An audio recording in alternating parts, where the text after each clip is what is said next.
നമസ്കാരം, ലൂസ് ടോക്കിലേക്ക് സ്വാഗതം. നമസ്കാരം. ഏതായാലും തൽക്കാലത്തേക്ക് ഒരു വെടിനിർത്തൽ ട്രംപ് പ്രഖ്യാപിച്ചിരിക്കുന്നു. അതോടെ വെടിനിർത്തൽ നിലവിൽ വന്നു എന്ന് നമ്മളെല്ലാവരും കരുതി. പക്ഷേ ഇറാൻ വാക്ക് പാലിച്ചിട്ടില്ല എന്നാണ് ഇപ്പോൾ മനസ്സിലാക്കുന്നത്. ഇറാൻ വീണ്ടും ആക്രമിക്കുന്നു. തിരികെ ആക്രമിക്കാൻ ഇസ്രായേൽ ഡിഫൻസ് മന്ത്രി ഇസ്രായേൽ കാറ്റ്സ് സൈന്യത്തിന് നിർദ്ദേശം നൽകിയിട്ടുണ്ട്. വീണ്ടും പ്രശ്നം കലങ്ങുകയാണോ എന്ന് സംശയം. ഞാൻ ഇപ്പോഴത്തെ സംഭവവാസങ്ങൾ വളരെ നാടകീയമാണ്. ഇന്നലെ രാത്രിയിൽ ഞാൻ കിടക്കാൻ നേരത്തെ, ഞാനൊരു 9:30-10 മുമ്പ് കിടക്കുന്നതാണ്. ഞാൻ കിടക്കാൻ നേരത്തെ ഒരു കുഴപ്പമില്ല. അത് കഴിഞ്ഞാണ് ഖത്തറിലേക്കുള്ള ആക്രമണം നടക്കുന്നത്. ആ ആക്രമണം വാസ്തവത്തിൽ രാവിലെ എൻ്റെ ശ്രദ്ധയപ്പെടുന്നത്. ആക്രമണം വാസ്തവത്തിൽ ഞെട്ടിക്കുന്ന ഒരു സംഭവമായിട്ടാണ് ഞാൻ കരുതുന്നത്. കാരണം നമ്മളൊന്നും പ്രതീക്ഷിച്ചില്ല. പക്ഷേ ഇവിടെ നമ്മൾ കാണേണ്ട 2-3 കാര്യങ്ങളുണ്ട്. അപ്പം എനിക്ക് അറിയാമല്ലോ, അടിസ്ഥാനപരമായി ഇസ്രായേലിന് നിലനിൽക്കാനുള്ള ഒരു അവകാശമുണ്ടെന്നും അതുകൊണ്ട് തന്നെ ഇസ്രായേൽ അവരുടെ നിലനിൽപ്പിന് വേണ്ടി ഇറാനെ ആക്രമിക്കുന്നതോ ഹമാസിനെ ആക്രമിക്കുന്നതോ തെറ്റല്ല എന്ന് വിശ്വസിക്കുന്ന ആളാണ് ഞാൻ. അഗ്രസീവാണ് അവർ. വളരെ ഈ ഫലസ്തീനിൽ, പ്രത്യേകിച്ച് ഗാസയിലെ ജനങ്ങളുടെ, നിരപരാധികളെ മനുഷ്യരുടെ ജീവൻ നഷ്ടപ്പെടുന്നത് വളരെ സങ്കടകരമാണ്. പക്ഷേ നിവൃത്തിയില്ല. അവർക്ക് തിരിച്ചടിക്കാതെ അവർക്ക് ജീവിക്കാൻ കഴിയില്ല. അവർക്ക് കഴിയാത്ത അവസ്ഥയുണ്ട്. അപ്പോൾ അതിൻ്റെ ഒരു എക്സ്റ്റൻഷനായി അവർ ഇറാനെ ആക്രമിച്ചു. അതൊരു ഊഹാപോഹം മാത്രമല്ല, അതൊരു സത്യമാണല്ലോ. സത്യമാണ്. ഇപ്പം ഹിസ്ബുള്ള ആണ് അല്ലെ, ഹിസ്ബുള്ള, ഹമാസ്, ഹൂത്തി ഇവരെല്ലാവർക്കും പൈസ കൊടുക്കുന്നതും പരിശീലനം കൊടുത്തതും പണം കൊടുത്തതും എല്ലാം ഇറാൻ തന്നെയാണല്ലോ. ഇതിനകത്ത് ഈ ഹമാസ് എങ്ങനെ ഇവരുടെ സ്പോൺസറാന്ന് എനിക്ക് പിടികിട്ടുന്നില്ല. കാരണം ഹമാസ് സുന്നി ഭീകര സംഘടനയാണ്, അല്ലെങ്കിൽ സുന്നി. പക്ഷേ മറ്റൊരു വിഷയമാണ് ഇസ്രായേലിന്റെ ശത്രു, നമ്മുടെ ശത്രു ആളെന്നുള്ള അതായിരിക്കും സംഭവിച്ചിട്ടുള്ളത്. ഹിസ്ബുള്ളയാണ് ഏറ്റവും ബന്ധമുണ്ടായിരുന്നത്. ഏറ്റവും പണം അവർ കൊടുത്തു ഒക്കെ ഇവരാണ് സംരക്ഷിക്കുന്നത്. വേറെയും സംഘടനകൾ ഉണ്ടാവാം. പക്ഷേ ഇവിടെ ഇസ്രായേലിൻ്റെ അടി കൃത്യമായിരുന്നു. ഞാൻ പൂർണ്ണമായും ഇസ്രായേലിൻ്റെ അടിയെ യോജിക്കുന്നു. കാരണം അവരെന്താ ചെയ്തത്, രാജ്മോഹൻ? അവർ കൃത്യമായി ഇറാൻ്റെ ആണവ കേന്ദ്രങ്ങൾ കണ്ടെത്തി അവിടെ അറ്റാക്ക് ചെയ്തിട്ട് അവർ പിന്മാറി. ഇത്രയും ദൂരെ നിന്ന് തിരിച്ചവരടിച്ചു ഇറാൻ. സത്യം പറഞ്ഞാൽ ആദ്യം ഇറാൻ അടിച്ചു എന്ന് പറയുന്നത് തന്നെ ഒരു അവിശ്വസനീയമായ ഒരു സംഭവമായിരുന്നു. കാരണം ഇസ്രായേൽ പ്രതിരോധ സംവിധാനം, അപ്പം അയൺ ഡോം എന്ന് പറയുന്നത് ഒന്നിനെയും തകർക്കാൻ കഴിയാത്ത സാഹചര്യമാണെന്ന് പറയുമ്പോൾ ആ അയൺ ഡോമിനെയൊക്കെ മറികടന്നുകൊണ്ട് ഇറാൻ ഇസ്രായേൽ അടിച്ചു എന്ന് പറയുന്നത് ചെറിയ കാര്യമല്ല. കഴിഞ്ഞ ദിവസം ഒരാളെ സംസാരിച്ച അയാൾ പറഞ്ഞത്, ഇപ്പം ഞാനും പറഞ്ഞു ഇസ്രായേലിൽ ഇങ്ങനെ തടയാൻ കഴിയാതെ വന്നതിനെ ഉത്കണ്ഠ പറഞ്ഞപ്പോൾ പുള്ളി എൻ്റെ അടുത്ത് പറഞ്ഞത്, ഈ ഹമാസും ഹൂത്തി അല്ലെങ്കിൽ ഹിസ്ബുള്ളൊക്കെ അയക്കുന്ന വലിയ മിസൈലൊന്നുമല്ല, അതൊക്കെ ആവറേജ് സാധനങ്ങളാണ്, മറ്റേ ബാലിസ്റ്റിക് മിസൈലാണ്. ഇതിനെ തടയാൻ കഴിയുമോ എന്നുള്ളതാണ് സംശയം. പക്ഷേ നമ്മൾ ഇന്ത്യ, നമ്മൾ പാകിസ്ഥാൻ ഇവിടെ വന്ന S-400 ഉപയോഗിച്ച് നമ്മൾ തടഞ്ഞു. അപ്പോൾ ഈ അയൺ ഡോമിന് അതിനു വേണ്ടിയുള്ള സംവിധാനം ഉണ്ടോ, കരുത്തുണ്ടോ എന്ന് ഇപ്പോഴും സംശയമുണ്ടോ പറഞ്ഞത്. അല്ല, പക്ഷേ ഇതിൻ്റെ അകത്ത് ഈ വലിയ വ്യോമ പ്രതിരോധ സംവിധാനങ്ങളുടെ കുഴപ്പം എന്താണെന്ന് വെച്ചാൽ ഇത് വളരെ ദൂരയിൽ നിന്നുള്ള, പക്ഷെ അങ്ങനെ ആകുമ്പോൾ അത് വരെ തടയേണ്ടതാണ്. കാരണം വളരെ ദൂരെ നിന്നുള്ള ശക്തമായ സാധനം വരുമ്പോൾ തടയേണ്ടത് 1000 കിലോമീറ്റർ ദൂരത്തിൽ നിന്നാണ് അത് വരുന്നത്. അതെ. അപ്പം പിന്നെ ഇത്രേ ഉള്ളൂ, ഈ തെറ്റിദ്ധാരണയൊക്കെ ഉണ്ടാക്കുമല്ലോ. ഇവരിപ്പം അമേരിക്ക ആക്രമിച്ചത് കണ്ടായിരുന്നു. അമേരിക്ക ഈ ഇറാനിലേക്ക് കയറി ആക്രമിക്കാൻ നേരത്തെ അവർ കൺഫ്യൂഷൻ ഉണ്ടാക്കിയിരുന്നു. അതാണ് അതിന് പിന്നിലെ പ്രധാന കളി. കഴിഞ്ഞ ബുധനാഴ്ച ഒരു തീരുമാനം എടുക്കുന്നു, അമേരിക്ക ഇറാൻ ആക്രമിക്കാൻ. എന്നിട്ട് ഇക്കാര്യം പിന്നെ നെതന്യാഹുവിനെയും അവിടുത്തെ ഡിഫൻസ് മന്ത്രി ഇസ്രായേൽ കാറ്റ്സിനെയും അവിടുത്തെ ബെൻ ഗീവറിനെയും മാത്രമേ അവർ വിവരം അറിയിച്ചിട്ടുള്ളൂ. എന്നിട്ട് അമേരിക്ക ആവശ്യപ്പെടുന്നു ഇസ്രായേലിനോട്, നിങ്ങളൊരു കാര്യം ചെയ്യണം, നിങ്ങൾ മാധ്യമങ്ങളിലും എല്ലാത്തിലും കൂടെ ഇനി 2 ആഴ്ച സമയം അമേരിക്ക കൊടുത്ത് ശരിയായില്ല എന്നുള്ള രീതിയിൽ, 2 ആഴ്ചയാണല്ലോ അമേരിക്ക ട്രംപ് സമയം പറഞ്ഞത്, അതേക്കുറിച്ചൊക്കെ പറയുക, അത്തരം കാര്യങ്ങൾ ഡിസ്കസ് ചെയ്തുകൊണ്ടിരിക്കുക. എന്നിട്ട് നമുക്ക് കൃത്യമായി ഈ ശനിയാഴ്ച രാത്രി ഞങ്ങൾ ആക്രമിക്കുന്ന സമയത്ത് ഇസ്രായേൽ ചെയ്യേണ്ടുന്ന കാര്യം, അമേരിക്കൻ യുദ്ധവിമാനങ്ങൾക്ക് കൃത്യമായി കടന്നു വരാനുള്ള ഒരു കോറിഡോർ ഒരുക്കുക. അതിനുവേണ്ടി ഇറാൻ്റെ പ്രധാനപ്പെട്ട സൈനിക താവളങ്ങളുടെയൊക്കെ ലിസ്റ്റിലെല്ലാം അവർ കൊടുത്തിരുന്നു. അവർ പലതും തകർക്കുകയും ചെയ്തിരുന്നു. അങ്ങനെയാണ് കൃത്യമായിട്ട് അവർ കടന്ന് രണ്ടുപേരും കൂടെ ഒരുമിച്ചുള്ള ഒരു, അപ്പോൾ ഇത് തെറ്റിദ്ധാരണ പരത്തിയാണ് ശരിക്കും പറഞ്ഞാൽ അമേരിക്ക. അല്ല, അതിനകത്ത് ഞാൻ ആ ഒരു സ്ട്രാറ്റജി എനിക്ക് വളരെ കൗതുകത്താകുന്നു. കാരണം തലേ ദിവസം ഇവരുടെ മെസൂറി സ്റ്റേറ്റിൽ നിന്നുള്ള ഇവരുടെ ഈ പറയുന്ന B-2 വിമാനങ്ങൾ മൂവ് ചെയ്യുന്നത് ഗുവാമിലേക്ക്, പസഫിക് സമുദ്രത്തിൽ ഗുവാമിലേക്ക് പോകുന്നു. ഈ ഗുവാമിലേക്ക് ഇത് കൂട്ടത്തോടെ പറക്കുമ്പോൾ സ്വാഭാവികമായും ഗുവാമിൽ നിന്നായിരിക്കും അറ്റാക്ക് വരുന്നതെന്നാണ് കരുതുന്നത്. അതിനുള്ള പ്രതിരോധ സംവിധാനം ഉണ്ടാക്കുന്നു. പക്ഷേ 7 എണ്ണം കൂട്ടം തെറ്റിച്ച് അങ്ങ് ആകാശത്ത് പോയി എല്ലാവരുടെയും കണ്ണുപെട്ടിച്ച് ഇവൻ അങ്ങോട്ട് പറന്നു. അത്രയും ദൂരം പറന്നു. 18,000 കിലോമീറ്ററാണ് അങ്ങോട്ടും ഇങ്ങോട്ടും. നോൺ സ്റ്റോപ്പാണ്. അത് മാത്രമല്ല, ഇതിൻ്റെ ഇടയിൽ അമേരിക്കൻ കപ്പലിൽ നിന്നും മിസൈലുകൾ അയച്ചു.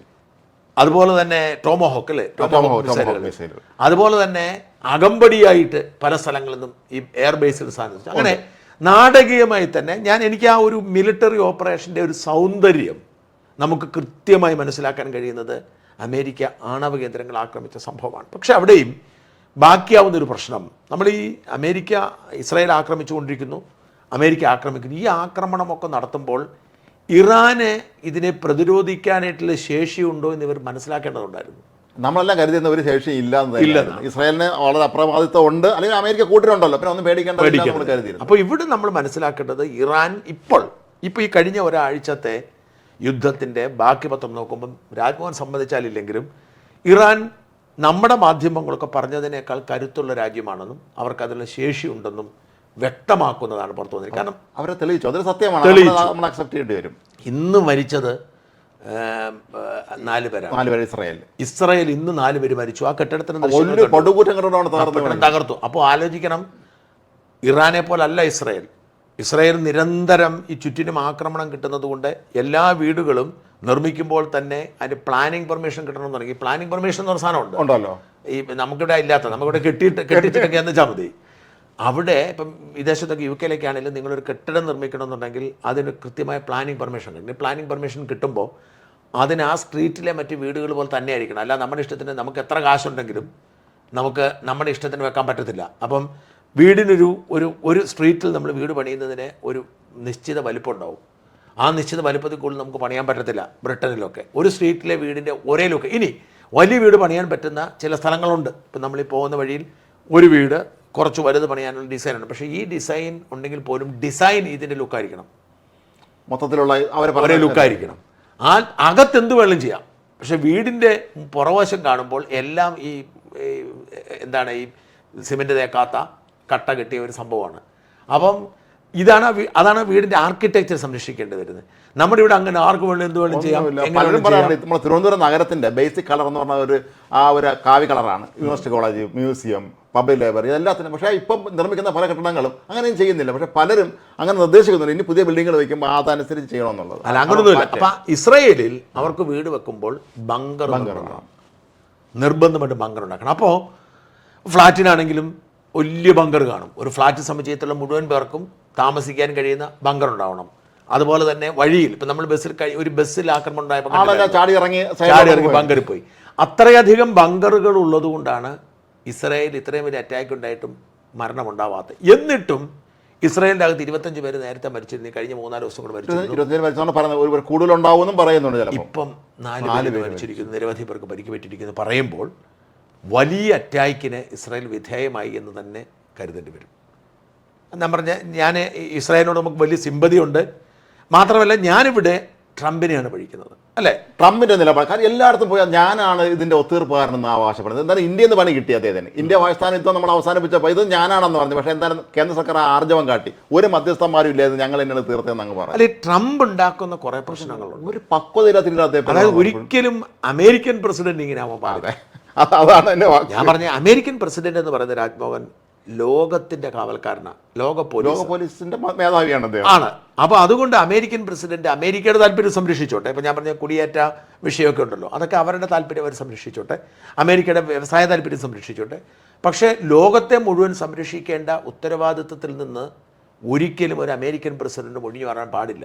ആ ഒരു സിസ്റ്റം, അമേരിക്കൻ പ്രസിഡന്റ് എന്ന് പറയുന്ന ആ പദവിയിൽ എന്ന് പറയുന്നത് ആ ഒരു കസേരയിൽ ഒരാൾ ഇരിക്കുന്നതല്ലാതെ അവർക്കൊരു കൃത്യമായൊരു നയമുണ്ട്. ലെജൻസ് ആണല്ലോ ഇരുന്നിട്ടുള്ള നമ്മളെ ലിസ്റ്റ്. അപ്പോൾ ആ സ്ഥിതിയിൽ അയാളവിടെ പോയിരുന്നിട്ട് കാട്ടിക്കൂട്ടുന്ന പണികളൊക്കെ ഇപ്പോൾ ഇത് തന്നെ ആലോചിച്ച് നോക്കാം. ഇപ്പം ഇവർ തമ്മിൽ യുദ്ധം നടക്കുന്നു, ഇസ്രായേലും ഇറാനും തമ്മിൽ. അതിൻ്റെ അകത്ത് ഇടപെടണമെങ്കിൽ അത്രമാത്രം ഒരു പ്രത്യേക സാഹചര്യം ഉണ്ടാവണം, അത്രമാത്രം സാഹചര്യം ഉണ്ടാവണം. ഒരു അമേരിക്കക്കാരന് പോലും ഒന്നും സംഭവിച്ചിട്ടില്ല എന്നുള്ളതാണ്. അതെ അതിൻ്റെ അകത്തും പ്രശ്നമുണ്ട്. ഈ അമേരിക്കക്കാരന് സംഭവിച്ചിരുന്നത് പറയുന്നതിൻ്റെ അകത്തൊരു വലിയ പ്രശ്നമുണ്ട്.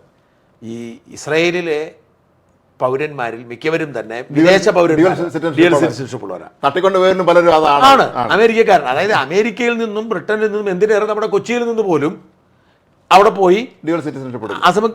ഇന്ത്യക്ക് ഡ്യുവൽ സിറ്റിസൺഷിപ്പ് അനുവദിക്കാത്തത് കൊണ്ട് ഇത് നമ്മുടെ സറണ്ടർ ചെയ്യുന്നു, അത് ഇന്ത്യൻ സിറ്റിസൺഷിപ്പ്. അസമയം ഡ്യുവൽ സിറ്റിസൺഷിപ്പ് ഉണ്ടായിരുന്നെങ്കിൽ ഇന്ത്യൻ ജൂതന്മാരും ഉണ്ടാവുമായിരുന്നു. അല്ല, കൊച്ചിയിൽ നിന്ന് എത്രയോ പേരാണ് അവരെല്ലാം പോയല്ലോ. അവരെല്ലാം മലയാളം സംസാരിച്ചാണ് ജീവിക്കുന്നത്. അവിടെ അറിയാവോ, മലയാളമാണ് അവരുടെ കൾച്ചർ. ജൂതന്മാരാണ്, പക്ഷെ മലയാളമാണ് സംസാരിക്കുന്നത്. ഇതേ തരത്തിൽ ലോകത്തിൻ്റെ നാനാഭാഗത്തു നിന്ന് വന്ന ജൂതന്മാർ ആ രാജ്യത്തെ സിറ്റിസൺഷിപ്പ് നിലനിർത്തിക്കൊണ്ടാണ് ഇവിടെ കഴിയുന്നത്. അതുകൊണ്ടാണ് ഈ സുരക്ഷയ്ക്ക് വേണ്ടി ഇസ്രായേൽ ഇത്രയേറെ പാടുപെടുന്നത്. കാരണം ഇസ്രായേലിൽ സുരക്ഷിതമല്ല എന്നൊരു തോന്നലുണ്ടായി ഇവരൊക്കെ അവരുടെ രാജ്യത്തെ തിരിച്ചു പോകും. അതല്ല ലോകത്തിന് വലിയ മോശവുമാണല്ലോ. ഇസ്രായേലിലെ ഒരു 80-90% ആളുകളും അവർക്കൊരു സാഹചര്യം ഉണ്ടായാൽ അവർക്ക് മറ്റേതെങ്കിലും രാജ്യത്തേക്ക് നമുക്ക് പറ്റത്തില്ല. ഇപ്പം നമ്മളെ സംബന്ധിച്ചിടത്തോളം നമ്മുടെ രാജ്യത്തൊരു കുഴപ്പമുണ്ടായാൽ അവിടെ നരകിച്ച് ചാവുകയല്ലാതെ നമ്മുടെ മുമ്പ് വേറെ വഴിയൊന്നുമില്ല. ഇന്ത്യക്കാരന് വഴിയില്ല, അവിടെ സറണ്ടർ ചെയ്തിട്ടാണ് അങ്ങോട്ട് പോയിരിക്കുന്നത്. പറ്റത്തില്ല, അങ്ങോട്ട് പോകാൻ പറ്റത്തില്ല. അപ്പം അതുകൊണ്ട് ആണ് അവർ ഇത്രയേറെ സുരക്ഷ ഒരുക്കി കൊടുക്കുന്നത്. അപ്പോൾ ഞാൻ അതുകൊണ്ട് തന്നെ അവർ ഇറാൻ്റെ ആണവ കേന്ദ്രങ്ങൾക്ക് മേൽ ആക്രമണം ഉണ്ടാക്കി. ഇത് ആദ്യമല്ല ഇസ്രായേൽ ചെയ്യുന്നത്. അല്ല നേരത്തെ ആക്രമിച്ചിട്ടുണ്ട്, പലതവണ ആക്രമിച്ചിട്ടുണ്ട്. പക്ഷേ ഈ ഫോർത്ത് ആണവ നിലയം തകർക്കാൻ എളുപ്പമല്ല എന്ന് ഇസ്രായേലിന് അറിയാമായിരുന്നു. കാരണം അത് ഭൂമിക്കടിയില്ല, അത് വലിയ പർവ്വത മേഖലയിലാണ്, ഭയങ്കര ഹാർഡായിട്ടുള്ള റോക്കാണ് അവിടെയല്ല. 280 അടി താഴ്ചയിലാണ് ഇത് സ്ഥിതി ചെയ്യുന്നത്. ഇസ്രായേലിൻ്റെ കൈവശമുള്ള ബോംബ് കൊണ്ട് ഇതിനെ ആക്രമിക്കാൻ പറ്റില്ല. അമേരിക്കയുടെ ബങ്കർ ബസ്റ്റർ ബോംബ് എന്ന് പറഞ്ഞാൽ അത് അവരുടെ വിമാനത്തിൽ അത് കൊണ്ടുവരാനേ പറ്റുള്ളൂ. 14,000 കിലോയാണ് ഒരു ബോംബിന്റെ ഭാരം. ഒരെണ്ണത്തിനകത്ത് 2 ഉണ്ടെന്ന് ഒരു വിമാനത്തിൽ 2 ഉണ്ട്. മാത്രമല്ല ഓരോ ബോംബിനകത്തും 2500 കിലോഗ്രാമാണ് സ്ഫോടക വസ്തു ഉള്ളത്. ഇത് നേരെ താഴെ പോയിട്ട് അവിടെ നിന്നാണ് പൊട്ടിത്തെറിക്കുന്നത്. ഭൂമി പിളർത്ത് താഴെ ചെന്നിട്ടാണ് പൊട്ടിക്കുന്നത്. പക്ഷേ ഈ ഫോർത്ത് നിലയത്തിൽ ഇത് സംഭവിച്ചോന്ന് ഇപ്പോഴും സത്യത്തിൽ ക്ലാരിറ്റി പറഞ്ഞിട്ടില്ല. അതൊരു സംശയാസ്പദമായ കാര്യമാണത്. കാരണം അവരെ അത്ര പൊട്ടന്മാരാണെന്ന് തോന്നുന്നില്ല ഇറാൻ. കാരണം ഇറാൻ നമ്മൾ കരുതിയതിനേക്കാൾ ഇറാൻ കരുത്തുണ്ടെന്ന് അവർ തെളിയിച്ചിരിക്കുന്നു. കാശുകൊണ്ട് കൂടെ ആയിരിക്കുമല്ലേ, കാശുകൊണ്ട് പലതും സംഭവിച്ചു. കാശുണ്ട്, എണ്ണയുണ്ട്, പിന്നെ ഈ എപ്പോഴും ഈ ഓതോറിറ്റേറിയൻ ഭരണമുണ്ടല്ലോ, അതിനെപ്പോഴും ഇപ്പം പുട്ടിനാണെങ്കിലും ഷീ ജിൻപിങ് ആണെങ്കിലും ചൈനയാണെങ്കിലും റഷ്യ ആണെങ്കിലും ഉത്തരകൊറിയല്ല, അവരുടെ ഭരണം എന്ന് പറയുന്നത് അവരുടെ പിടിയിലാണെങ്കിൽ എന്തും ചെയ്യും. അപ്പം നമുക്ക് ജനാധിപത്യം ഇല്ലായിരുന്നെങ്കിൽ, ഇപ്പോൾ ഇന്ത്യ ജനാധിപത്യം ഇല്ലായിരുന്നെങ്കിൽ മോദിക്ക് എന്തൊക്കെ ചെയ്യാൻ പറ്റും? ഇതിപ്പോൾ 5 കൊല്ലം കഴിയുമ്പോൾ ജനങ്ങളുടെ മുമ്പിൽ നിൽക്കണം. പ്രതിപക്ഷം ഉണ്ട്, 5 കൊല്ലമൊന്നും കാത്തിക്കത്തില്ല, അപ്പം തന്നെ ഇങ്ങനെ ഒളിഞ്ഞു നോക്കാനായിട്ട് പ്രതിപക്ഷം നിൽപ്പുണ്ട്. അപ്പം ചൈനയ്ക്ക് അങ്ങനെ പ്രശ്നമില്ല, പുട്ടിന് അങ്ങനെ പ്രശ്നമില്ല. അവരെ സംബന്ധിച്ചിടത്തോളം അവർ ഏകാധിപത്യമാണ്. ഈ ഏകാധിപത്യ ഭരണമുള്ള സ്ഥലത്ത് ഇറാനെ സംബന്ധിച്ചിടത്തോളം അവരുടെ ഏകാധിപത്യ ഭരണമാണ്. ജനാധിപത്യമൊക്കെ പേരിന് എല്ലായിടത്തും ഉണ്ട്, ഇറാനിലും പ്രസിഡന്റ് തെരഞ്ഞെടുപ്പൊക്കെ ഉണ്ട്. പക്ഷേ സുപ്രീം അതോറിറ്റി എന്ന് പറയുന്നത് അയാൾ ഖമേനിയാണോ ഖൈമേനിയാണോ അറിയത്തില്ലാത്ത പ്രശ്നമുണ്ട്. ഇസ്ലാമിക് മാധ്യമങ്ങൾ മാതൃഭൂമി പോലെ പത്രങ്ങൾ ഖമേനി എന്ന് എല്ലാവരും പറയാറുണ്ട്. നമ്മൾ പണ്ട് അയത്തുള്ള ഖമേനി എന്നാണ് നമ്മളും കേട്ടത്. പഴയ അയത്തുള്ള ഖമേനി എന്ന് പറയുന്നുണ്ട്. എന്തായാലും ആട്ടെ. അപ്പോൾ അതുകൊണ്ട് ഇവിടെ എനിക്ക് മനസ്സിലാവാത്തൊരു കാര്യം, ഈ ആണവ കേന്ദ്രങ്ങൾ ആക്രമിച്ചതിൽ തെറ്റൊന്നുമില്ല. ഈ ആണവ കേന്ദ്രങ്ങൾ ആക്രമിക്കാൻ പോകുമ്പോൾ യുദ്ധത്തിൻ്റെ ഒരു സ്ട്രാറ്റജി എന്ന് പറഞ്ഞാൽ എന്താണ്? നമ്മളൊരു പണി ചെയ്യുമ്പോൾ അതിൻ്റെ റീറ്റലേഷൻ എന്താണെന്ന് നമുക്ക് നോക്കാം. അപ്പോൾ ആ തിരിച്ചടിയെ കൈകാര്യം ചെയ്യാനായിട്ടുള്ള പരിഹാരം ആദ്യം കാണണം. ഇവിടെ അവരുടെ ഇഷ്ടം പോലെ മിസൈൽ ഉണ്ടെന്ന് അവർ തെളിയിച്ചു കഴിഞ്ഞു. കാരണം ബാലിസ്റ്റിക് മിസൈൽ ഇസ്രായേലിലേക്ക് അയച്ചു. കഴിഞ്ഞ ദിവസങ്ങളിലൊക്കെ അയച്ചു. എന്നിട്ട് അവർക്കൊരു കുഴപ്പമില്ല. അപ്പോൾ ആ ബാലിസ്റ്റിക് മിസൈലുകൾ അവിടെ ഉള്ളപ്പോൾ അത് നശിപ്പിക്കാനല്ലേ ആദ്യം നോക്കേണ്ടത്. ഇപ്പം ഖമേനിയോട് നിങ്ങൾ എവിടെയാണെന്ന് ഞങ്ങൾക്കറിയാം എന്നാണ് അമേരിക്ക പറഞ്ഞത്. അപ്പം എന്നിട്ട് ഞങ്ങളുടെ ദയ നിങ്ങൾക്ക് തരുന്നു, നിങ്ങളെ വിട്ടു തരുന്നു എന്നാണ് പറഞ്ഞിരിക്കുന്നത്. അങ്ങനെയെങ്കിൽ രാജ്മോഹൻ, ഞാൻ ചോദിച്ചത് അവർക്ക് ആയുധം എവിടെയാണെന്ന് അറിയാമായിരിക്കുമല്ലോ. കാരണം ഈ ബാലിസ്റ്റിക് മിസൈലുകൾ പറന്നുയരുന്നത് എവിടെയാണെന്ന് ഇവർക്ക് കണ്ടെത്താൻ പറ്റുമല്ലോ. അത് പിടിച്ചെടുക്കാനുള്ള സംവിധാനങ്ങളുണ്ട് ഇസ്രായേലിൻ്റെ ഉണ്ടല്ലോ. അപ്പോൾ ഇവരെന്താണ് ആദ്യം തകർക്കേണ്ടത്? ഈ മിസൈൽ കൂട്ടങ്ങളല്ലായിരുന്നോ? എനിക്ക് പിടികിട്ടാത്തൊരു കാര്യം, എന്തുകൊണ്ടാണ് അമേരിക്ക ഈ ഇറാൻ്റെ മിസൈൽ ശേഖരത്തെ അറ്റാക്ക് ചെയ്യാതെ ഇവർ ഈ ആണവ കേന്ദ്രത്തിലേക്ക് പോയതെന്ന് എനിക്ക് പിടികിട്ടാത്തൊരു കാര്യം. ഒന്നാമത്തെ കാര്യം, ഈ ആണവ കേന്ദ്രത്തെ ആക്രമിച്ചു. അപ്പോൾ പിന്നെ ട്രംപ് വിചാരിക്കുന്നത് എന്താണ്? വിജയിച്ചു, ഗംഭീരമായിരിക്കുന്നു, സ്വാഭാവികമായിട്ടും ഇറാൻ തീർന്നു, രംഗത്ത് വരത്തില്ലെന്ന്. പക്ഷേ ഇറാൻ തിരിച്ചടിക്കാൻ ധൈര്യം കാണിച്ചു. ഇന്നലെ രാത്രി ഖത്തറിലെ എയർബേസിന് നേരെ ഇറാൻ അടിക്കുന്നത് വരെ ഇറാനുമേൽ ഒരു ആത്മവിശ്വാസം എനിക്കുണ്ടായിരുന്നില്ല. വ്യക്തിപരമായി ഖത്തർ എയർവേസിലേക്ക് ഇറാൻ അടിച്ചു എന്ന് പറഞ്ഞു. ഖത്തർ അവരുടെ വ്യോമസേന താവളം, ഏറ്റവും വലിയ വ്യോമസേന താവളമാണ്. ആ വ്യോമത്താവളത്തേക്ക് ഇറാൻ അടിച്ച് ഫലപ്രദമായി അടിച്ചു. അത് പ്രതിരോധിച്ചെങ്കിൽ പോലും ആ ഒരു ചങ്കൂറ്റം, ഇത്രയും ദൂരം പറഞ്ഞ് സാധനം അവിടെ എത്തിയത് വലിയ ദൂരം ഇല്ലെന്ന് തോന്നില്ല ഇറാനിൽ നിന്ന് ഖത്തറിലേക്ക്. അല്ല, സാമാന്യ ദൂരം ഉണ്ടെന്ന് തോന്നുന്നു. ഇറാൻ ഖത്തർ ആ മേഖലയാണല്ലോ. ഇറാൻ ഖത്തർ വലിയ ദൂരമൊന്നുമില്ല. അപ്പം ഖത്തറിലേക്ക് ഇത് അടിച്ച് എത്തിച്ചു എന്ന് പറയുന്നത് ആ ചങ്കൂറ്റം അത് സമ്മതിക്കണം. ഞാൻ സമ്മതിക്കും, നിങ്ങൾ എതിർത്താലും ആ ചങ്കൂറ്റം നമ്മൾ സമ്മതിക്കണം. കാരണം ഇറാന് കൃത്യമായിട്ടറിയാം, ഇറാൻ അമേരിക്കയ്ക്ക് നേരെ അറ്റാക്ക് ചെയ്താൽ അതിൻ്റെ ഫലം ഭയങ്കര അപകടമാണെന്ന്. ഏറ്റവും ലോകത്ത് ആയുധങ്ങൾ കൈവശമുള്ളത് അമേരിക്കയ്ക്കാണ്. എന്നിട്ടും ഇറാൻ അവരുടെ എയർബേസിന് നേരെ അറ്റാക്ക് ചെയ്തു. ഏതാണ്ട് 25-30 മിസൈൽ അയച്ചു. മിസൈലെല്ലാം അവർ ഇന്റർസെപ്റ്റ് ചെയ്ത് എന്ന് പറയുന്നു. എങ്കിൽ പോലും മിസൈലിന്റെ അവശിഷ്ടങ്ങൾ വീണതിന്റെ വീഡിയോ ദൃശ്യങ്ങൾ വാട്സാപ്പിലൂടെ നമ്മുടെ മലയാളികൾ പ്രചരിപ്പിക്കുന്നുണ്ട്. അവരുടെയൊക്കെ കെട്ടിടത്തിന് മകളിൽ ഇരുന്നുകൊണ്ടാണ് ഇവർ വീഡിയോ ദൃശ്യം എടുത്തിരിക്കുന്നത്. അപ്പോൾ ശരിയെങ്കിൽ പോലും അവർ പറയുന്നത് നമുക്ക് വിശ്വസിക്കാം, അവരതിനെ പ്രതിരോധിച്ചു, ഒന്നും സംഭവിച്ചിരുന്നു കരുതാം. പക്ഷേ അവിടെ അതേസമയം അവർ ചെയ്തത് എന്താണ്? അമേരിക്കൻ എയർബേസിലേക്ക് അറ്റാക്ക് ചെയ്യുന്നു. ഒരു വശത്ത് തൊട്ട് പിന്നാലെ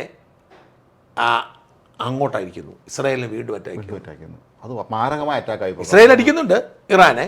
പക്ഷേ എന്നെ അത്ഭുതപ്പെടുത്തിയത്, ഞാൻ നമ്മുടെ ഇന്ത്യയിലേക്ക് വരുന്നു, ഓപ്പറേഷൻ സിന്ദൂറിൻ്റെ പശ്ചാത്തലം പഹൽഗാം ആക്രമിക്കപ്പെടുന്നു. പഹൽഗാം ആക്രമണം യഥാർത്ഥ ഭീകരാക്രമണമാണ്. 26 ഇന്ത്യക്കാരുടെ ജീവനെടുത്തു. പാകിസ്ഥാൻ സ്പോൺസർ ആണെന്ന് മനസ്സിലാവുകയും ചെയ്തു. ക്ലിയറാണ്, അതിൻ്റെ സംശയമില്ല. അപ്പോൾ നമ്മൾ ചെയ്തത് എന്താണ്? കൃത്യമായി പാകിസ്ഥാനെ മുന്നറിയിപ്പ് കൊടുത്തിട്ട് അവരുടെ തീവ്രവാദി ക്യാമ്പുകളെല്ലാം തകർത്തു. അപ്പോൾ ഇവർ നമുക്കിട്ട് അടിക്കുമെന്ന് നമുക്കറിയാം. നമ്മളപ്പം പാകിസ്ഥാൻ തീവ്ര കേന്ദ്രങ്ങൾ മാത്രം അടിച്ചു. അവർ അപ്പോഴേക്കും ഇന്ത്യയിലേക്ക് മിസൈൽ വർഷം നടത്തി. നമ്മൾ പ്രതീക്ഷിക്കുന്നു ആ മിസൈൽ മുഴുവൻ നമ്മൾ തകർന്നു. നമ്മുടെ ഒരു വിമാനവും പോയിട്ടുണ്ടെന്ന് പറയുന്നുണ്ട്.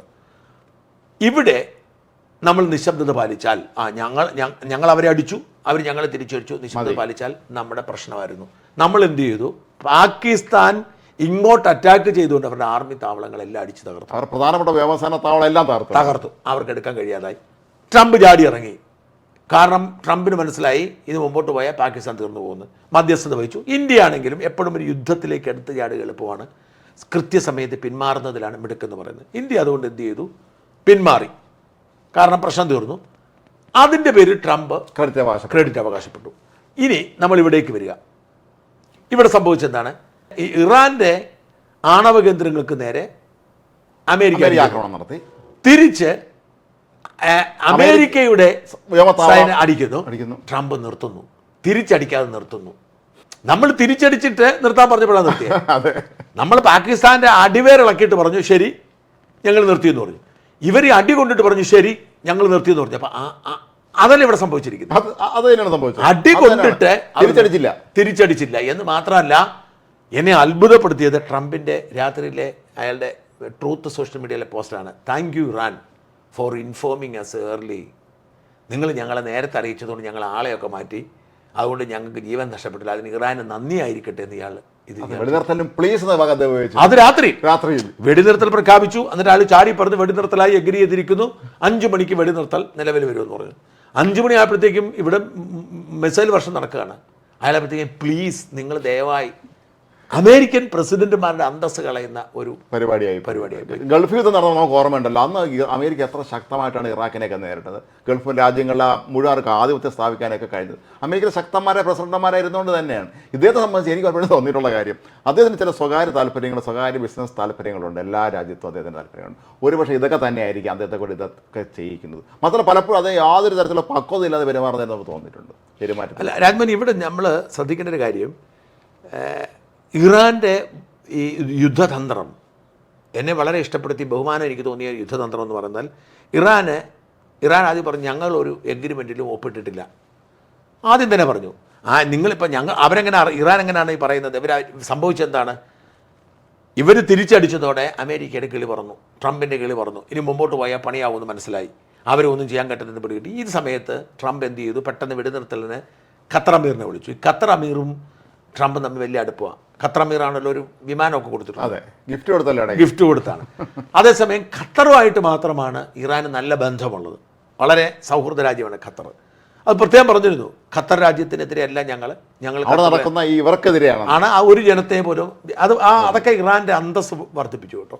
അപ്പം അങ്ങനെ പറഞ്ഞിട്ട് അമീറിനെ വിളിച്ചു.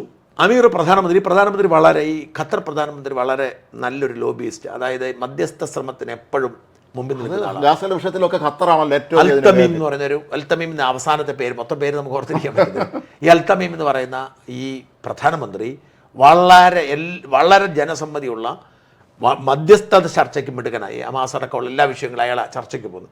അപ്പോൾ അദ്ദേഹം ഇറാനുമായി സംസാരിച്ചു. ഇറാൻ പറഞ്ഞ കാര്യം, എഗ്രിമെൻറ്റൊന്നും ഞങ്ങൾ ഒപ്പിടാൻ പോകുന്നില്ല, പക്ഷെ ഞങ്ങളെ അറ്റാക്ക് ചെയ്തിരുന്ന അറ്റാക്ക് ചെയ്തിരുന്നു, ഇതാണ് പറഞ്ഞത്.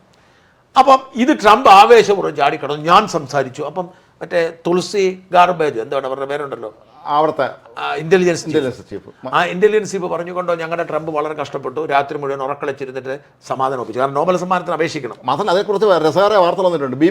ബിബിയെ വിളിക്കൂ എന്ന് അദ്ദേഹം പറഞ്ഞതാണ്. ബെഞ്ചമിൻ നെതന്യാഹുവിനെ വിളിക്കൂ, എനിക്ക് സമാധാനം അവിടെ ഉടൻ തന്നെ ഉണ്ടാക്കേണ്ടതുണ്ട് പറയുന്നു. അവിടെ അദ്ദേഹത്തിന്റെ പ്രസിഡന്റ് സ്റ്റാഫ് പറയുന്നു. എന്നിട്ട് JD വാൻസിനോട് പറയുന്നു, താങ്കൾ ഇറാനായിരുന്നു നോക്കോ, ബിബിയെ ഞാൻ കൈകാര്യം ചെയ്തോളാം എന്ന് പറയുന്നു. എന്നിട്ട് അത് ചർച്ച നടത്തുന്നു. അങ്ങനെ എല്ലാം ആയി എന്നാണ് അമേരിക്കൻ. അല്ല, അതങ്ങനെ വരുത്തി തീർത്തതാണ്. അവരിങ്ങനെ വരുത്തി തീർത്ത് ഇവർ പെട്ടെന്ന് വെടിനിർത്തലും പ്രഖ്യാപിച്ചിട്ട് പോയി. രാത്രിയായപ്പോൾ ട്രംപിന് പിടികിട്ടി നടക്കുന്നത്. അതുകൊണ്ടാണ് പ്ലീസ് നിങ്ങൾ പൊട്ടി. അമേരിക്കൻ പ്രസിഡന്റ് ഒരു കാരണവശാലും പ്ലീസ് പറയുന്നതല്ല. പക്ഷേ ഇറാന്റെ മികവ് നമ്മൾ കണ്ടത് എന്താണെന്ന് വെച്ചാൽ, വെടിനിർത്തൽ തുടങ്ങുന്ന രാവിലെ 5 മണിക്കാണ്. ഈ 5 മണിക്ക് ഒരു 5 മിനിറ്റ് മുമ്പ്, അപ്പോൾ വെടിനിർത്തൽ പ്രാബല്യത്തിലായിട്ടില്ല, അവർ തുരുതുരാന്ന് ഇസ്രായേൽ ഒരുപാട് ആയുധങ്ങൾ കഴിച്ചു. അവിടെ ഇസ്രായേൽ പെട്ടുപോയി.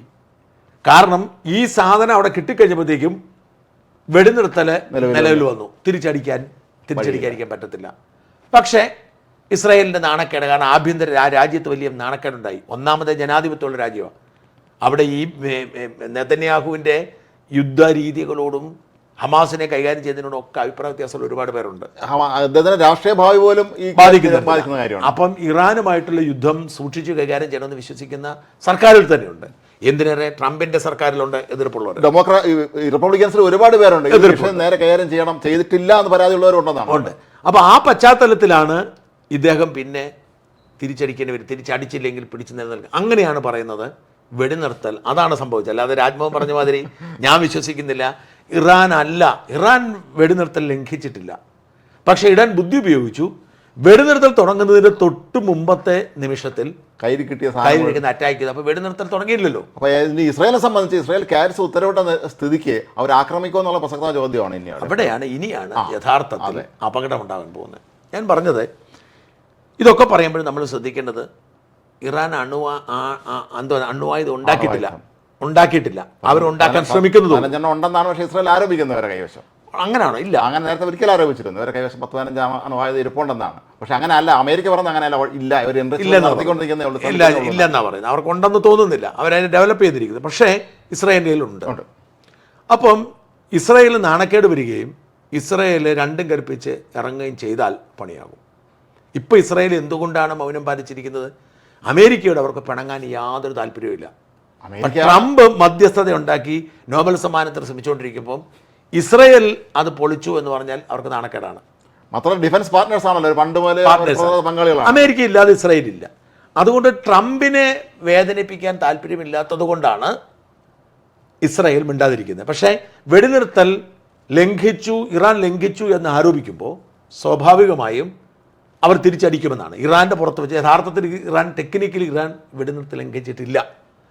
അത് ഇറാൻ ചെയ്തിരിക്കുന്നത് ആ കറക്റ്റ് സമയത്ത്, അതായത് വെടിനിർത്താനുള്ള സമയം ഫിക്സ് ആകുന്നതിന് മുമ്പ് തീർത്ത് അതാ ചെയ്തിരിക്കുന്നത്. അപ്പോൾ അതുകൊണ്ട് അതേസമയം ഇസ്രായേൽ ഞെട്ടിപ്പോയി.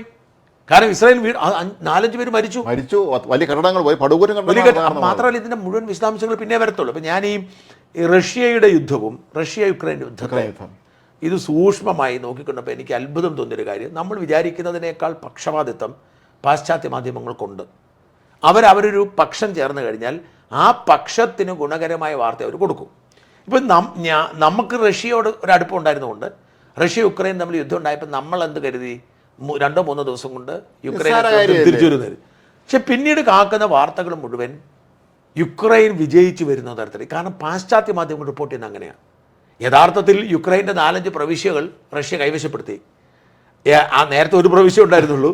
4-5 പ്രൊവിൻസുകൾ അവർ കൈവശപ്പെടുത്തി വലിയ നാശനഷ്ടമുണ്ടാക്കി. പക്ഷേ പാശ്ചാത്യ മാധ്യമങ്ങൾ, വലിയ മാധ്യമങ്ങളിലൊക്കെ വാർത്ത വരുന്നത് റഷ്യ പരാജയപ്പെട്ടുകൊണ്ടിരിക്കുന്നു, റഷ്യക്കാർ തന്നെ, റഷ്യൻ പട്ടാളം തന്നെ പുടിനെതിരെ രംഗത്തിറങ്ങി. ഇതൊക്കെ വ്യാജ വാർത്തകളാണ്. പുടിനെ കുറിച്ച് ഏകാധിപതി എന്ന് മാത്രമേ വിശേഷിപ്പിക്കാറുള്ളൂ. പലപ്പോഴും പേരിന്റെ അടുത്ത് വയ്ക്കുന്നത് ഏകാധിപതി. ഈ ഉത്തര കൊറിയൻ ഭരണാധികാരിയെ കുറിച്ച് വരുന്ന വാർത്തകൾ ഇങ്ങനെയാണ്. ഈ വാർത്ത വരുന്നത് ഇങ്ങനെ തന്നെയാണ്. അപ്പോൾ അതുകൊണ്ട് നമുക്ക് ഇസ്രായേൽ മലയാളികൾ ധാരാളം പേരുണ്ട്. പക്ഷേ ഈ ആശയക്കുഴപ്പം ഇപ്പോഴും ബാക്കിയുണ്ട്. പക്ഷേ ഇന്നത്തെ അറ്റാക്കിൽ ഇസ്രായേലിൻ്റെ ചരിത്രത്തിലെ ഏറ്റവും അപകടം പിടിച്ചൊരു ദിവസമായിരുന്നു ഇന്ന് വെളുപ്പാങ്കാലത്ത്. ഞാനിപ്പോൾ അവിടെ താമസിക്കുന്ന ചില മലയാളികളോട് ഞാൻ സംസാരിക്കുകയുണ്ടായി. അപ്പോൾ അവർ പറഞ്ഞത് ഇതുവരെ ഇത്രയും ഭയപ്പെടുത്തിയ ഒരു സംഭവം ഉണ്ടായിട്ടില്ല. ഇപ്പം ഈ ഒക്ടോബർ 7-നാണെങ്കിൽ ഒരു അതിർത്തി കടന്നു കയറി അറ്റാക്ക് ചെയ്തിട്ട് പോയി. പിന്നെ ഒരിക്കലും ഈ ഇടയ്ക്കിടയ്ക്ക് സൈറൻ മുഴങ്ങാറുണ്ട്, ഇടയ്ക്കിടയ്ക്ക് മിസൈൽ കാണാറുണ്ടെങ്കിലും ഇത്രയും തുടർച്ചയായി ഭയമുണ്ടാക്കിയ, ഇത്തരം തുടർച്ചയായി സൈറൻ മുഴങ്ങി, ഇത്തരം തുടർച്ചയായി ബംഗറിൽ താമസിക്കേണ്ടുന്ന ഒരു സാഹചര്യം അടുത്ത കാലത്തും ഉണ്ടായിട്ടില്ല എന്നാണ്. മിസൈൽ വർഷം ആ ഫോട്ടോ നമ്മൾ വിഷ്വൽ കണ്ടല്ലോ, അതിൻ്റെ എത്ര സ്പീഡിനാണ് വരുന്നത്, എത്ര എണ്ണം അത്. അപ്പോൾ ഇവിടെ ഇസ്രായേൽ തിരിച്ചടിക്കാൻ തീരുമാനിച്ചാൽ അവിടെയാണ് കുഴപ്പം, അവിടെ പ്രശ്നം. ഇസ്രായേലോ അമേരിക്ക തിരിച്ചടിക്കത്തില്ല, കാരണം സമാധാനം പറഞ്ഞാണല്ലോ. മാത്രമല്ല അമേരിക്ക കൈ പൊള്ളുന്ന കേസ് കിട്ടുന്നത് പോകത്തില്ല. ട്രംപ് പ്രത്യേകിച്ച്, ട്രംപിന് യുദ്ധത്തോട് അത്രമാത്രം ഇഷ്ടമൊന്നുമില്ല. ഭയപ്പെടുത്തി നിർത്തുക എന്നതിനപ്പുറത്തേക്ക് യുദ്ധം നടത്തി വിജയിക്കുക എന്നുള്ളത് ട്രംപിൻ്റെ ഒരു രീതിയല്ല. ട്രംപ് പരമാവധി പ്രശ്നം തീർത്തിട്ട് സമാധാന അവാർഡ് കിട്ടണമെന്ന് നടക്കുന്ന ആളാണ്. അപ്പോൾ ഇവിടെ ഇസ്രായേൽ അങ്ങനെയല്ല. ഇസ്രായേൽ വെൽ ട്രെയിൻഡ് ആണ്, അവർക്ക് അതിനുള്ള സംവിധാനമുണ്ട്. ഇപ്പം കഴിഞ്ഞ ദിവസം ഒരു വാർത്ത നിങ്ങൾ കണ്ടോന്ന് എനിക്കറിയില്ല. അതായത് ഇറാനിലെ 20ഓളം ജനറൽമാരെ മൊസാദ് ഫോണിൽ വിളിച്ച് കൊന്നളയുന്നു. 12 മണിക്കൂറിനകം ഭാര്യയും മക്കളെ വിളിച്ചു പൊയ്ക്കോളണം, അതിനെ കൊന്നളയുന്നു. ടെലിഫോണിൽ വിളിച്ച് പറയാണ്. അപ്പോൾ ഇവരുടെ ടെലിഫോൺ നമ്പർ അടക്കമുള്ളവ പേഴ്സണൽ മൊബൈലിലേക്ക് വിളിച്ചു എന്നാണ് വിളിച്ചിട്ട് പറയാം, അതാണ് കൊണ്ടുപോയിക്കൊള്ളണം. അതാണ് മൊസാദ്. ആലോചിച്ച് നോക്കി. അപ്പോൾ അതുകൊണ്ട്, കാരണം നമുക്കറിയാലോ, പഴയ കഥ അറിയാമല്ലോ, മ്യൂണിക് ഒളിമ്പിക്സിലെ സംഭവം അറിയാമല്ലോ, അവരെല്ലാം തപ്പിപ്പിടി. അതുപോലെ തന്നെ ഇസ്രായേൽ പതിയെ വർക്ക് ചെയ്യും. അപ്പോൾ ഇവരിവിടെ രണ്ടും കൽപ്പിച്ച് ഇസ്രായേൽ രംഗത്തിറങ്ങിയാൽ വലിയൊരു ദുരന്തമായി മാറും. മാത്രമല്ല ടെഹ്റാനിൽ തന്നെ ഇപ്പം മൊസാദ് ചെന്ന് അവിടുത്തെ ഒരു കെട്ടിടം വാടകയ്ക്ക് എടുത്തോളം ഡ്രോൺ ഫാക്ടറി നടത്തിയില്ല, എന്നിട്ട് ടെഹ്റാനിൽ അത് അറിഞ്ഞില്ലല്ലോ.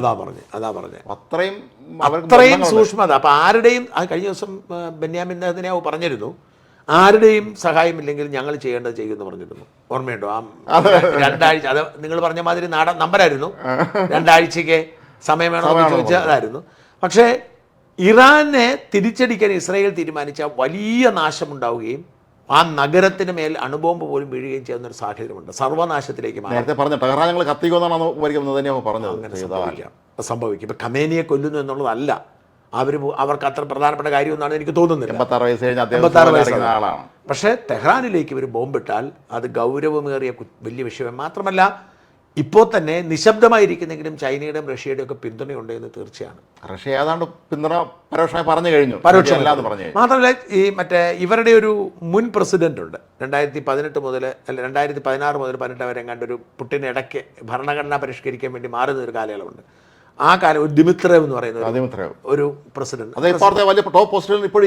അയാൾ ദേശീയ സുരക്ഷാ കൗൺസിലിന്റെ ചീഫാണ്. അപ്പോൾ അദ്ദേഹം പറഞ്ഞൊരു കാര്യമുണ്ട്, ഇത് നിങ്ങൾ ഈ മറ്റേ ഏതാണ് ഇതുണ്ടല്ലോ, നമ്മുടെ ഈ ഗ്രീക്കിലെ ഒരു ബോക്സ് ഉണ്ടല്ലോ, പണ്ടാര ബോക്സ്, ഇതൊരു പണ്ടാര ബോക്സ് ആണ് എന്നാണ് അയാൾ പറഞ്ഞത്.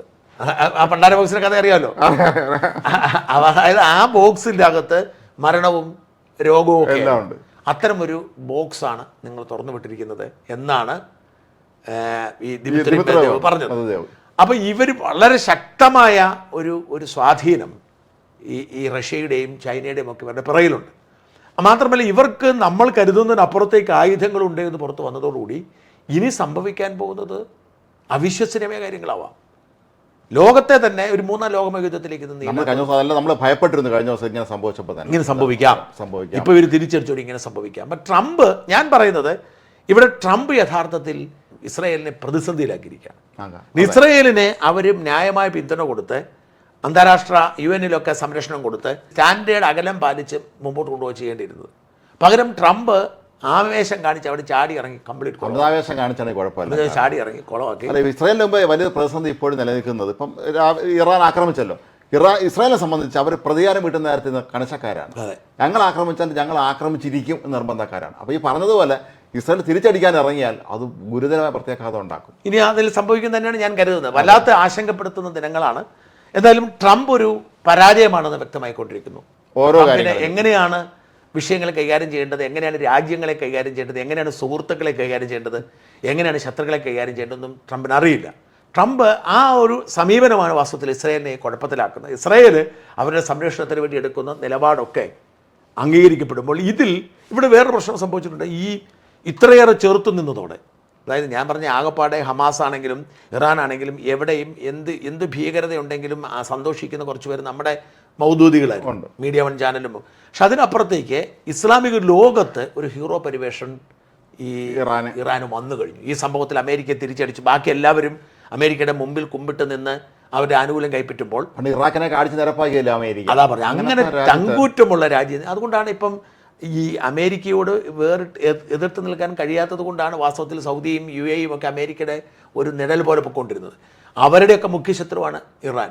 അപ്പോൾ ഇവിടെ നിന്ന് വെച്ചാൽ ഇസ്ലാമിക ലോകത്ത് ഒരു അധികാര വടംവലിയുണ്ട്. ഇറാനാണോ സൗദി അറേബ്യയാണോ ഏറ്റവും കൂടുതൽ അവിടെ അമേരിക്ക സൗദിയെ കൂടെ നിർത്തി സൗദിയാണ് നിൽക്കുമ്പോഴാണ് ഇറാൻ ഇവിടെ പോയി ശക്തി തെളിയിക്കുമ്പോൾ ഇവിടെ പ്രോബ്ലം എന്താ വെച്ചാൽ ഈ ഇസ്ലാമിക ലോകത്ത് വലിയൊരു വിഭാഗത്തിന് ഇറാനോട് താല്പര്യമുണ്ട്. ഷിയാകളാണെങ്കിൽ കൂടി വലിയൊരു താല്പര്യമുണ്ട്. അപ്പോൾ ഈ സുന്നി ഷിയ വിഷയം മൂപ്പിച്ച് നിർത്തിയൊക്കെയാണ് ഇവിടെ നിർത്തിയിരുന്നത്. അങ്ങനെ ഇറാൻ്റെ കീഴിലേക്ക് ഇസ്ലാമിക രാജ്യങ്ങൾ ഒരുമിച്ചാൽ ലോകക്രമം തന്നെ മാറും. മാത്രമല്ല അമേരിക്ക സംബന്ധിച്ച് മിക്ക ഗൾഫ് രാജ്യങ്ങൾ അവർക്ക് വ്യോമസേന താവളമുണ്ട്. ഈ താവളം ഇവിടെ വേണ്ട എടുത്തോണ്ട് പോയിക്കോ എന്ന് പറഞ്ഞാൽ തീർന്നില്ലേ? അതായത് ഇവിടെ പറയുന്നതെന്ന് വെച്ചാൽ ഈ സുന്നി ഷിയ ഭിന്നത ഉണ്ടാക്കുക, ഈ ഭിന്നതയുടെ അടിസ്ഥാനത്തിൽ ഈ സുന്നി രാജ്യങ്ങൾക്ക് ഇറാനിൽ നിന്നടക്കം സംരക്ഷണം കൊടുക്കുക എന്ന രീതിയാണ് അമേരിക്ക അനുനയിച്ചു വന്നിരുന്നത്. ഇവിടെ എടുത്തു ചാടി അത് മാറി ഇറാൻ ഇവരോട് ചെറുത്തു നിന്ന് കരുത്ത് തെളിയിച്ചാൽ ഈ രാജ്യങ്ങളെല്ലാം, കാരണം ഖത്തർ അതിന് നേതൃത്വം കൊടുത്തു, ഇസ്ലാമിക് ആർമി ഉണ്ടാക്കാൻ അവർ തീരുമാനിച്ചാണ് സംഭവിക്കാം. ഞാൻ പറഞ്ഞ അടിസ്ഥാനപരമായി ലോകമെമ്പാടും ഇസ്ലാമിക ഭരണം എന്നതാണ് ഇവരുടെയൊക്കെ ഒരു ആഗ്രഹം. ലോകത്തെല്ലായിടത്തും ശരീഅത്ത് നിയമം ഉണ്ടാവുക, സിവിൽ നിയമങ്ങൾ വേണ്ട, ഇസ്ലാമിക നിയമം എന്നൊരു സങ്കല്പമാണ് ഇവർക്കൊക്കെ ഉള്ളത്. ആ ഇസ്ലാമിക നിയമങ്ങൾ നടപ്പിലാക്കാനായിട്ട് നേതൃത്വം കൊടുക്കാൻ ആരും ഉണ്ടായിരുന്നില്ല. ഈ അങ്ങനെയുള്ള രാജ്യങ്ങളെല്ലാം അമേരിക്ക കൺട്രോൾ നിർത്തിയിരിക്കുകയാണ്. ഇറാൻ അമേരിക്കയോട് ചെറുത്ത് നിന്ന് കരുത്ത് തെളിയിച്ചാൽ ഇറാനെ ആരാ പറഞ്ഞിരിക്കുന്നത്, എന്നൊരാൾ പറഞ്ഞിരിക്കുന്നത് കണ്ടോ, ഒരു സിംഹത്തെ മുറിവേൽപ്പിച്ച് വിട്ടതുപോലെയാണ് ഇസ്രായേലിലെ അവിടുത്തെ മുൻ പ്രധാനമന്ത്രി മറ്റു പറഞ്ഞതാണ്, സിംഹത്തെ മുറിവേൽപ്പിച്ച് വിട്ടതുപോലെയാണ് ഇറാനെ നമ്മളിപ്പോൾ വിട്ടിരിക്കുന്നതെന്ന് പറഞ്ഞത്. അത് കറക്റ്റാണ്. ഇപ്പോൾ അവരെ മുറിവേൽപ്പിച്ചിട്ട് അവർക്ക് സ്വാതന്ത്ര്യം കൊടുത്താൽ അവർ ഈ കരുത്ത് തെളിയിച്ചത് കൊണ്ട് തന്നെ ലോകമെമ്പാടുമുള്ള ഇസ്ലാമിക രാജ്യങ്ങൾ അവരോട് ചേർന്ന് നിന്നാൽ ലോകക്രമത്തിൽ മാറ്റമുണ്ടാവാം, വലിയ യുദ്ധങ്ങളുണ്ടാവാം, വലിയ നാശങ്ങളുണ്ടാവാം, വലിയ സാമ്പത്തിക പ്രതിസന്ധികളുണ്ടാവാം, വലിയ ജീവനഷ്ടമുണ്ടാവാം. അമേരിക്ക വലിയ കനത്ത തോതിലുള്ള നഷ്ടം അമേരിക്കയ്ക്ക് ഉണ്ടാവും. പിന്നെ തിരിച്ച് വാങ്ങാനുള്ള വഴി എന്ന് പറഞ്ഞാൽ തെഹ്റാനെ നശിപ്പിക്കുക എന്നുള്ളതാണ്. അങ്ങനെ ഇസ്രായേൽ അതിലേക്കും കടന്നു വരാം. എന്തായാലും ലോകം ഭീതിതമായ ദിനങ്ങളിലൂടെ കടന്നു പോകുന്നു. ഇറാൻ അവരുടെ കരുത്ത് തെളിയിച്ചു. അമേരിക്കയ്ക്കും ഇസ്രായേലിനും നാണക്കേടിൻ്റെ ദിവസങ്ങളാണ്. അതിനെ മറികടക്കാൻ അവർ എന്ത് തരം തന്ത്രമെടുക്കുമെന്ന് നമുക്ക് അറിഞ്ഞുകൂടാ. എന്തായാലും ലോകം ആശങ്കയുടെ മുൾമുനയിലേക്ക് നീങ്ങുന്നു. ഇപ്പോഴാണ് യഥാർത്ഥത്തിൽ മറ്റൊരു ലോകമഹായുദ്ധത്തിന്, മൂന്നാം ലോകമഹായുദ്ധത്തിൻ്റെ പശ്ചാത്തലം രൂപപ്പെട്ടു വരുന്നത്. നമസ്കാരം.